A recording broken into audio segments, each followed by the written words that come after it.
hope I can do as well as you did. And I was really, I actually was impressed that, because I had to bring notes. So, or, you know, kind of.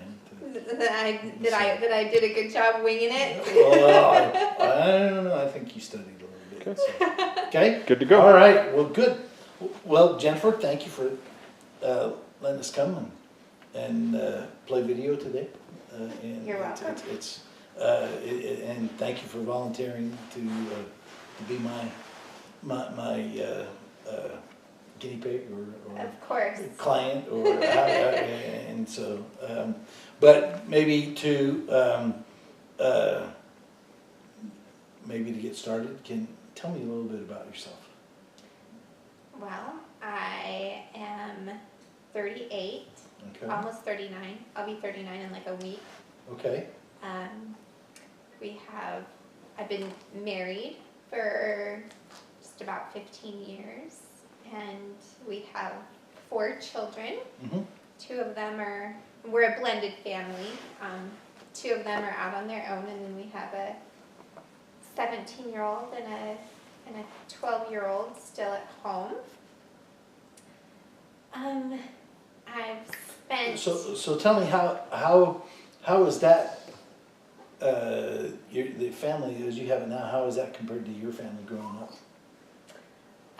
My family's very different than what I grew up in. Okay.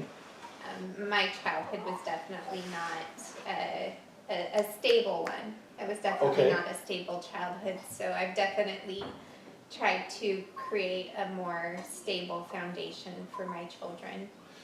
And what so what's the biggest difference that you see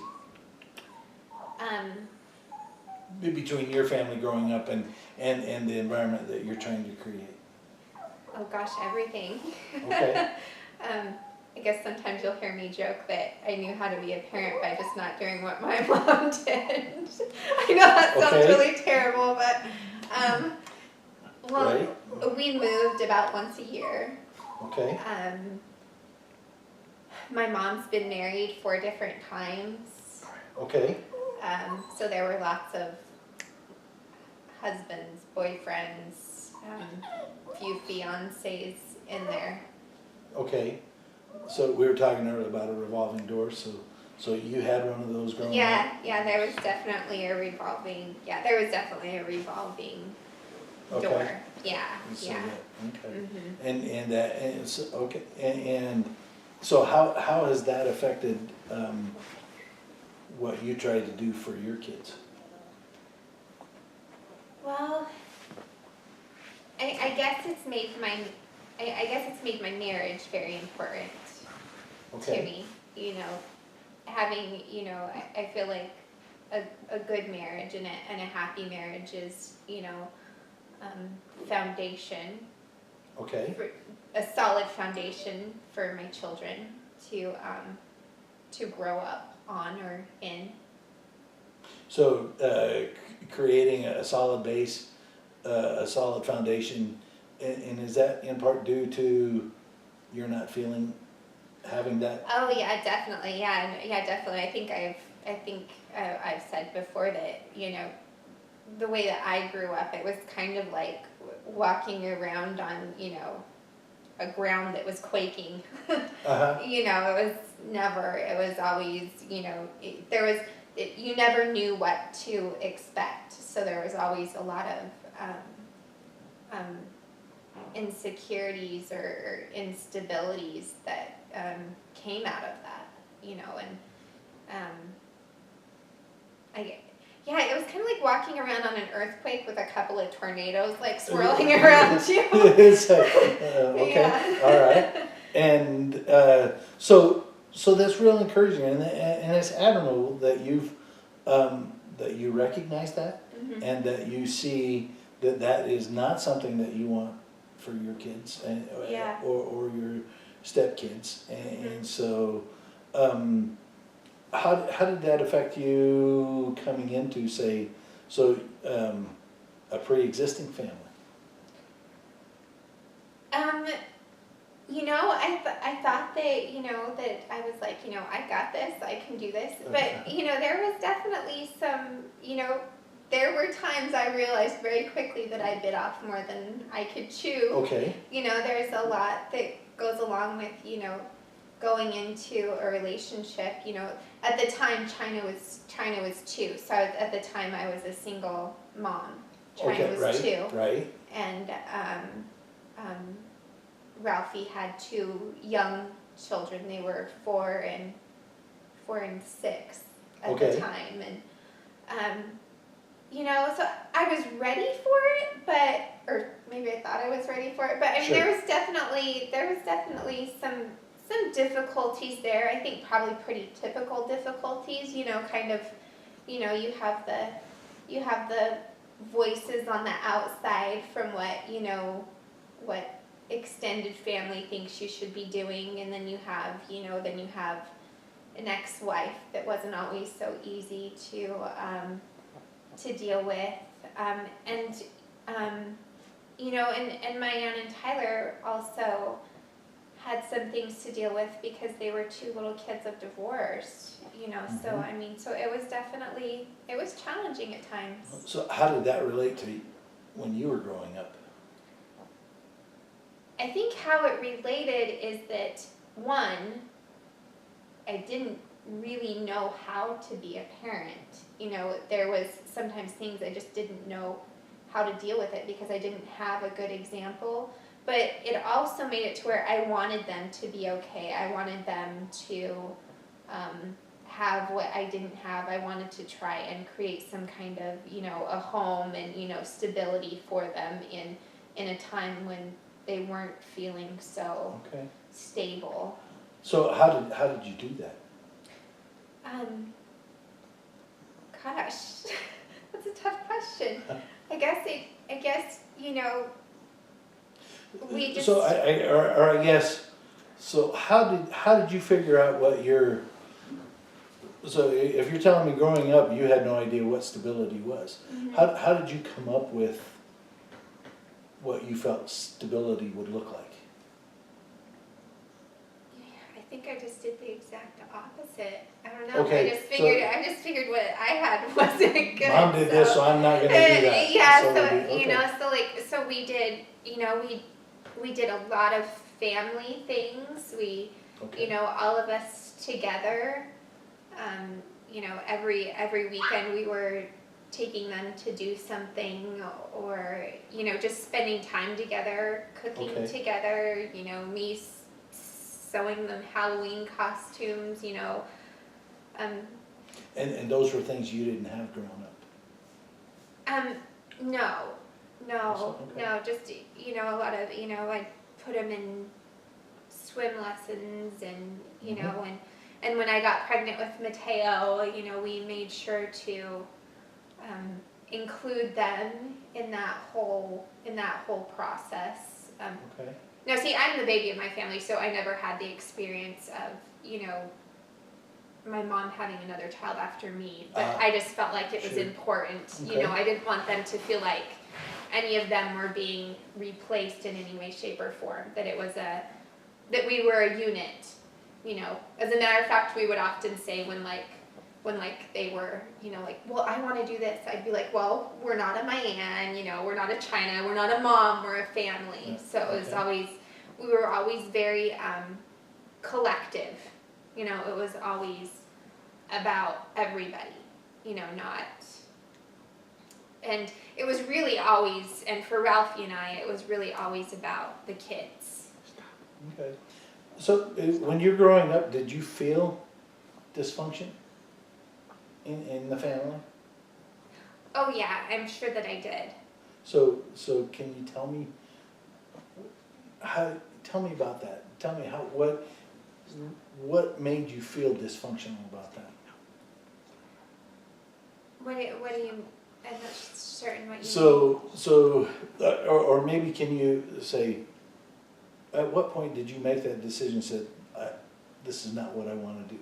I don't want to be like that. I think that I must have made it really young because I don't really consciously remember Okay, making that decision. I just knew that, growing up the way that I grew up, because you grow up as a kid and you see kids at school and the way that they grow up, and you go to your friends' house and you see the way that they grow up, and you start to recognize that there's something off or there's something not right about your own. so can you think of an instance like that, or can you think of a time, say, when you were like maybe 10 years old or younger, of when you felt that way, of maybe a time when you went to a friend's house and you felt something different at their house versus your house? Yeah, well, I was probably just a little bit older, like Okay. both of her parents were still married, and and they worked, and they seemed to be more involved with their children than my mom was with my sister and I. I mean, we were really kind of like what you would call latchkey Okay, kids. We were really left to, kind of our own vices okay. in a lot of ways. So when they were, and so, because mom was out working, or?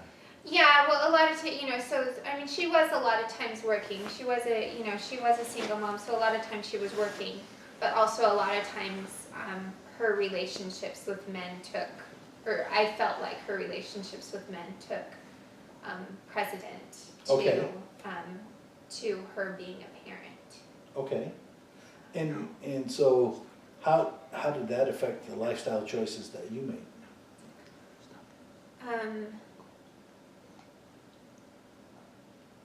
Well, after I became a mother, Or or before? well, which do you feel is the most important? I think it probably affected me more as a mom Okay. than it. I mean, don't get me wrong. It affected me greatly, but So I guess that is, was it when you became a mom that when you kind of first realized this, I don't want to do the same thing? no, it was before then. Yeah, it So was can you before think of then. when that might have been? Yeah, I still can't think of when I definitively decided that Was if it I December ever had. 12th, No, 1973? no, I Okay.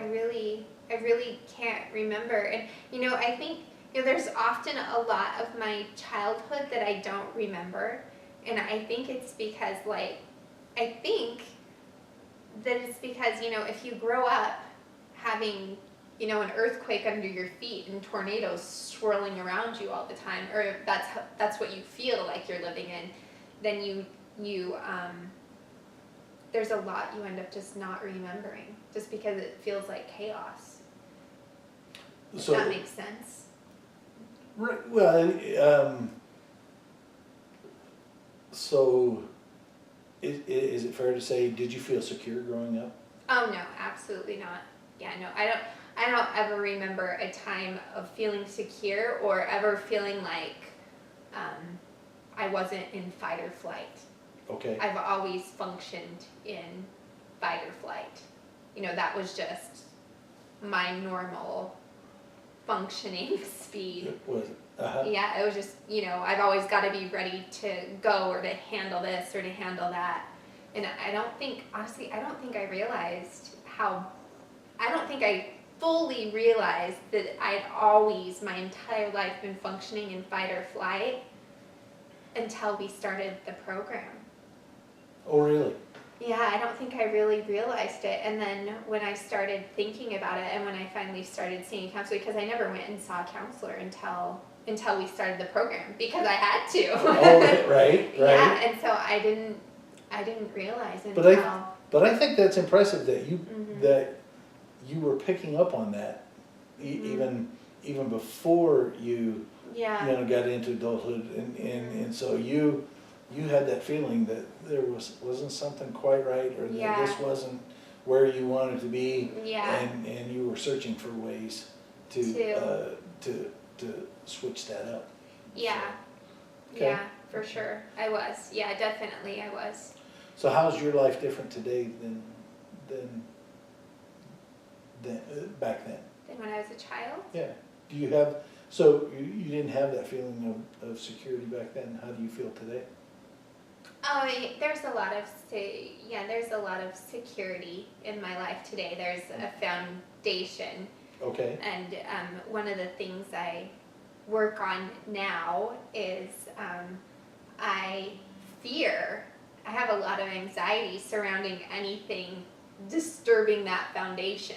You know, okay, like okay, it developing a crack or it getting like shaky, you know, and so what happens is I've developed a lot of anxiety around keeping my children safe and secure and keeping my husband safe and secure. So I've gotten better with it, but it used to be like, so Ralphie drives all over the place, and you know, and he's working with heavy machinery, and so I would call him and he wouldn't answer, and I would immediately go to like catastrophic thinking. Right, right. You know, it would be like 0 to 60, like from fine to the worst thing I can imagine, and I've had to work on because that's my security, and I don't want anything to happen to it because I finally have security, right, you know, and so right, losing that is very frightening to me and very anxiety inducing, and so Okay. that's one of the things that I've been working on over the last 5 or 6 months now. and so, and I know that we were talking before about the idea of letting go Mm-hmm. and letting, Yeah. and so do you suppose that has something to do with the whole idea of where, you know, your background, where you came Mm-hmm. from, and that, and so you kind of thought that it might be tough to let go? Yeah, I don't think so much that I think it'll be tough to let go. I think it scares me to Okay. let go because if, you know, if my family if my children are 500 miles away from me, how can I prevent them from getting hurt? How can I prevent something from Right. happening to them? Right? Even though I know that is fully illogical. So how did you deal with Ralphie? Or, so you said at first when he was driving all over the place that Yeah. you'd go into major anxiety. So how have you coped with that? So I think being more cognitive of it, just being more cognitive of the fact that I go to that catastrophic thinking, and the chances of something bad happening is probably a very small fraction. So I just kind of have to check myself. I have to when I get those feelings, I have to be like, it's fine, you know, I have to kind of talk myself down. Okay, so you've discovered some coping mechanisms to not immediately Yeah. get to that, Yeah. go to that level. So, Yeah, definitely. okay. So if we got to a point to say, if there were one thing that you could change today, what would that be? Oh gosh, to get rid of the anxiety like altogether. Like, Okay. like I'd be like, okay, you know, cool as a cucumber. Okay, all right. So, And probably the other thing is I do still really struggle more than anything. The anxiety I've gotten better with. So I'm getting better at being as cool as a cucumber under stress. But probably I struggle with a lot of self-doubt and a lot of, you know, very I really struggle with not giving myself credit where credit is due. Okay. Kind of thinking down on myself sometimes. and do you think that goes back to your feelings of security a little? Probably. Does the anxiety, does that pop up because of insecurity or fear of loss, or? I think it pops up because of insecurity. You know, I think Uh-huh. that's just one of those.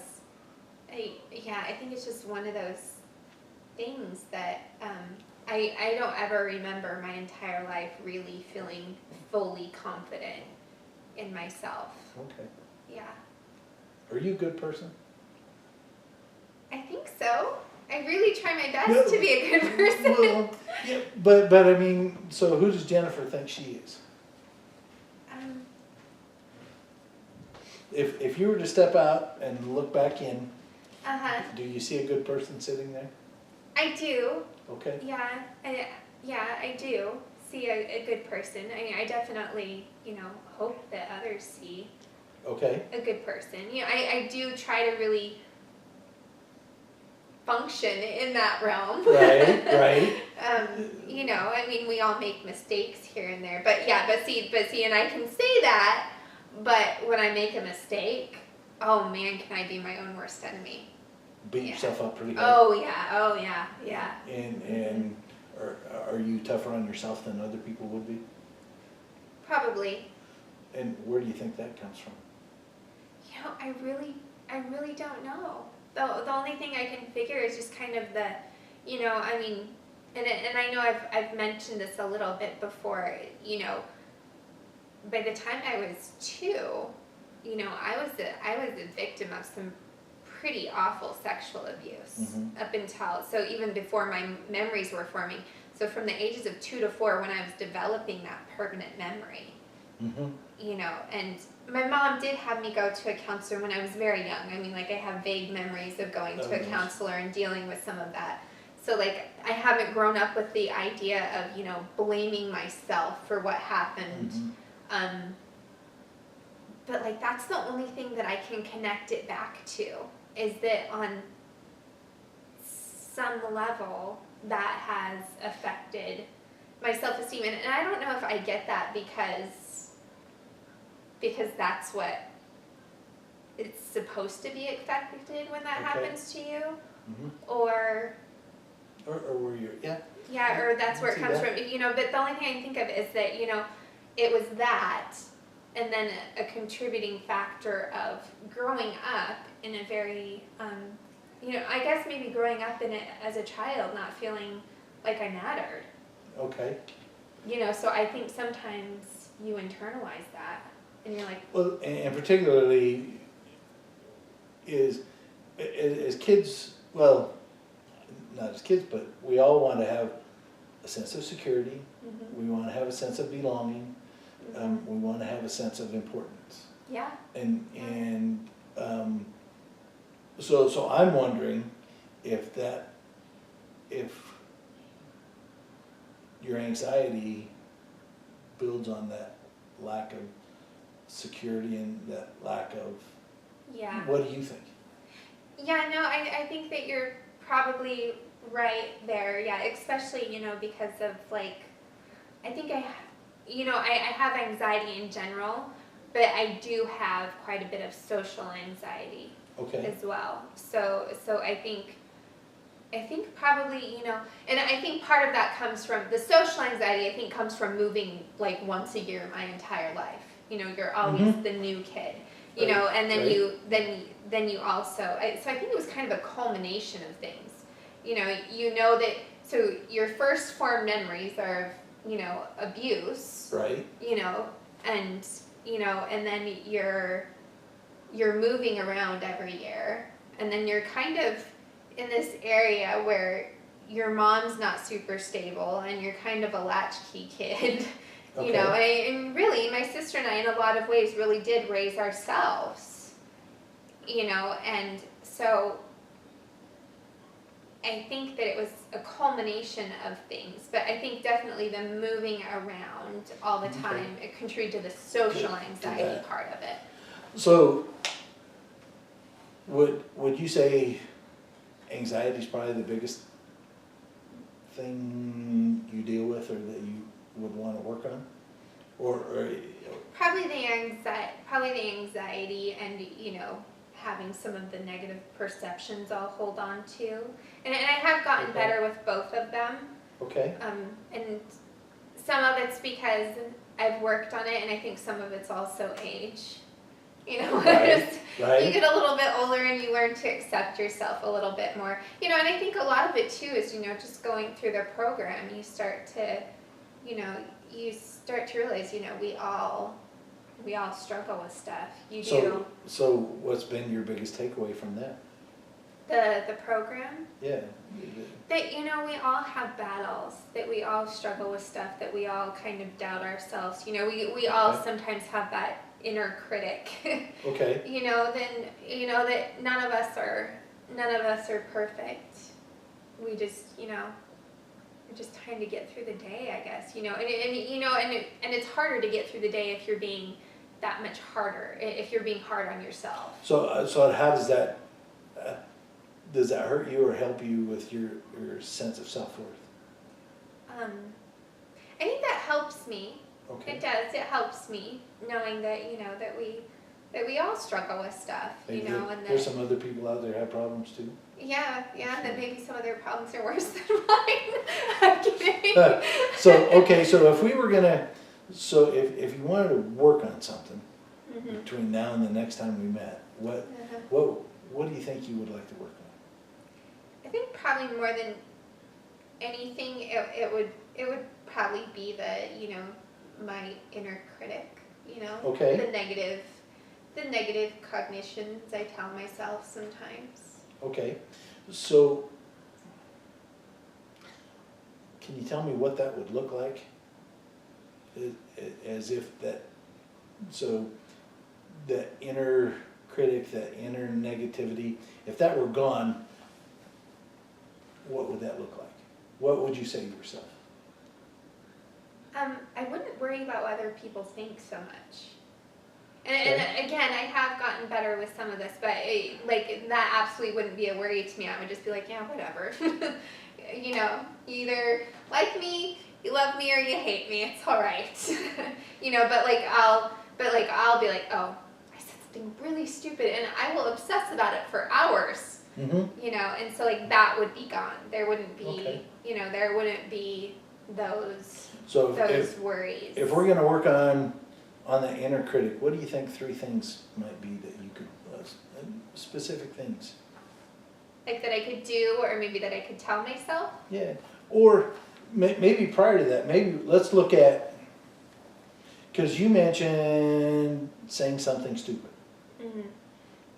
Yeah. And that grates on you, so, Mm-hmm. so what triggers that? What, so what is it about saying something stupid then that makes you, that inner self?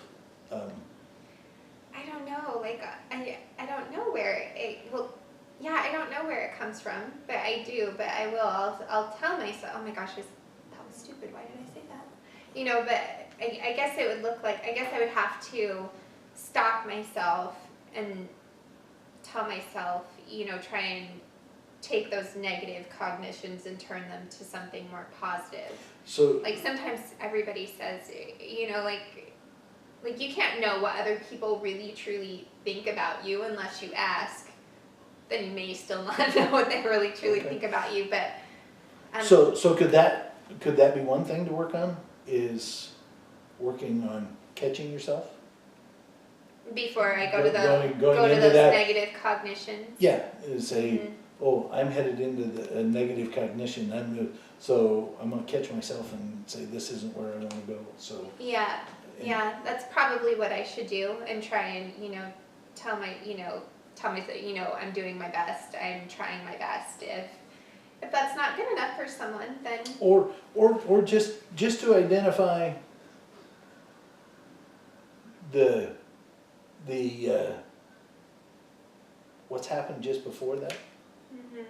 before I go to that place. Before, say, I've gone to this place, what just happened? Yeah, and maybe What caused me to come here?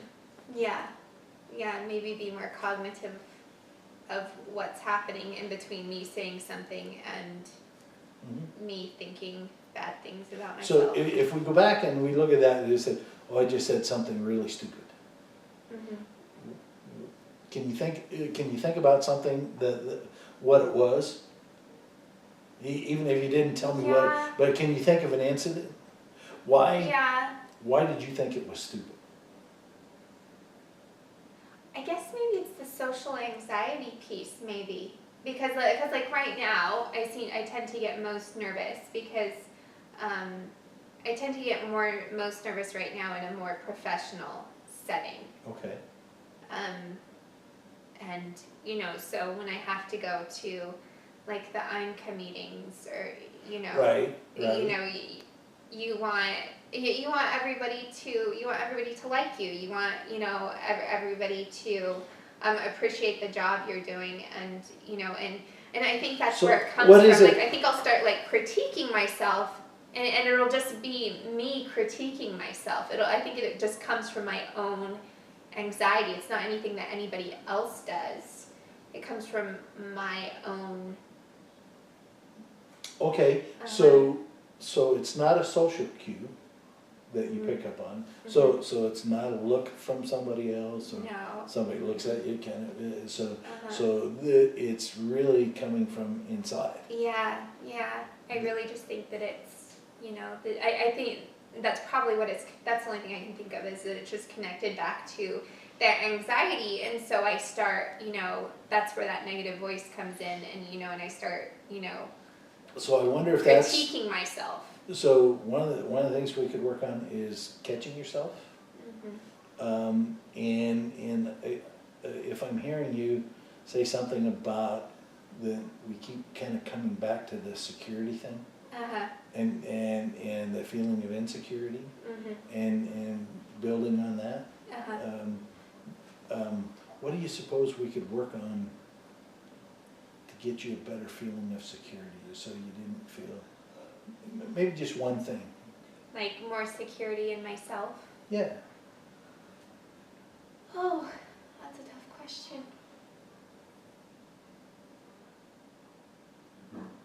What could I do? I guess maybe kind of talk myself down before I have to go into a social situation. Okay. Especially like a professional social situation. Kind of talk myself down before then, before I start critiquing myself. How about, have you ever tried anything preemptive? What do you mean? Like, have you ever thought about affirmations? Like positive affirmations? Yeah. Yeah, kind of. So like doing like positive affirmations before. Or even at certain points. While I'm in those social situations. Or in a social situation, or, you tell me, when do you feel the most nervous? Probably within like the first hour of having to be at a social situation. Okay. Yes, so like someone who has social anxiety and is an introvert, So- you're like, so- a social situation, not so much. So could you, in cases like that, so you're getting ready to go to a meeting or getting ready to go into that, could you catch yourself, stop, and maybe use a positive, some affirmations to say, Yeah. So what kind of affirmations would be meaningful to you? That I'm doing a good job. Okay. That I'm doing a job for free. If I mess up, they can't fire me. Or if I come out of this interview, or if I come out of this is what it's gonna look like. Yeah. Because yeah. I've done. Yeah, I've prepared. I'm doing my best. Okay, all right. Those kinds of. I guess those kinds of things. I'm trying my best. That's Okay. probably. So basically, I guess telling myself not to be so hard on myself. That and they're all counselors. Right. I'm certain they're not. So which, and that doesn't add to your self-concept. Yeah, I have to remember that. I'm like, these people are all counselors. They're not judging me. So, okay. At least they shouldn't be judging me because So- they're all counselors. on a scale of 1 to 10, Mm-hmm. how important is it to you to deal with this? To really, is this a big problem in your life? No, I don't think I would say it's a big problem. I guess I would probably rank it at a 6. Okay, I would say it probably used to be probably up there around a 9. okay. Yeah, so I mean, I think it used to be a bigger issue, but I think So what's Now changed to make it less of an issue? I think some of the skills I've developed in the program, and and then going to counseling, something I knew I had needed to do for a long time, but didn't do it until I had to. Sure. But I'm glad I did. So I think she's made me more cognitive. And then also it has really helped.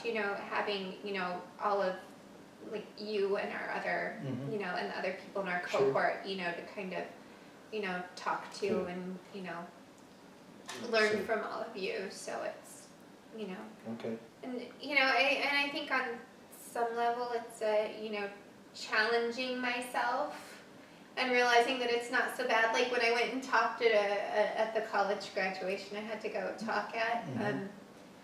while I was standing behind a podium shaking to death, Ralphie recorded it, and when I watched it I was like, oh, it wasn't nearly as bad as it was in my head.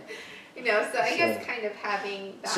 So since you mentioned Ralphie and he's not sitting over there, you can't see. No. But what would Ralphie say as far as the anxiety and the security and the level of a problem in your life? What would he say? He would tell me I'm perfect.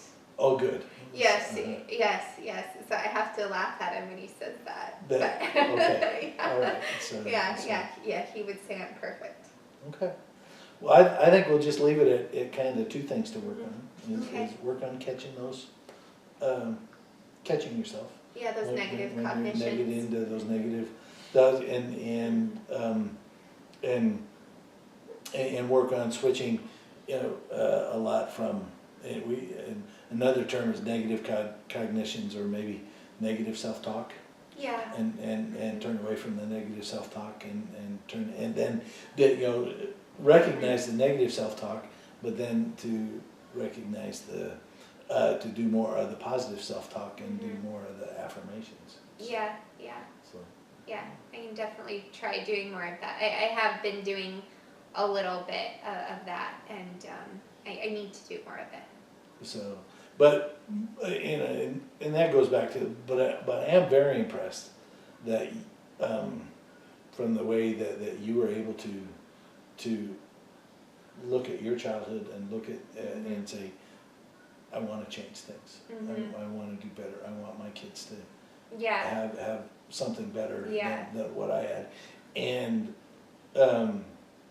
over the years, even though you haven't realized it, Uh-huh. you've been taking the steps you needed to get Yeah. to that level. And so even though in your head you can't build that roadmap Mhm. that says I went to here to here to here to here, Uh-huh. uh, but you've taken good steps. I have. So, I have, and I need to remember to give myself credit for really that. say, Yeah, I do. because that is the best thing you can do is just reach back and pat yourself on the back. So really, okay. Anything else? No, I think I'm good. All I right. think I'm good. I enjoyed visiting with you. I do too. It's been a lot of fun. It has been. It's been good. Okay. All right. Well, if the cameraman wants to hit the off button, I think we can call it a wrap.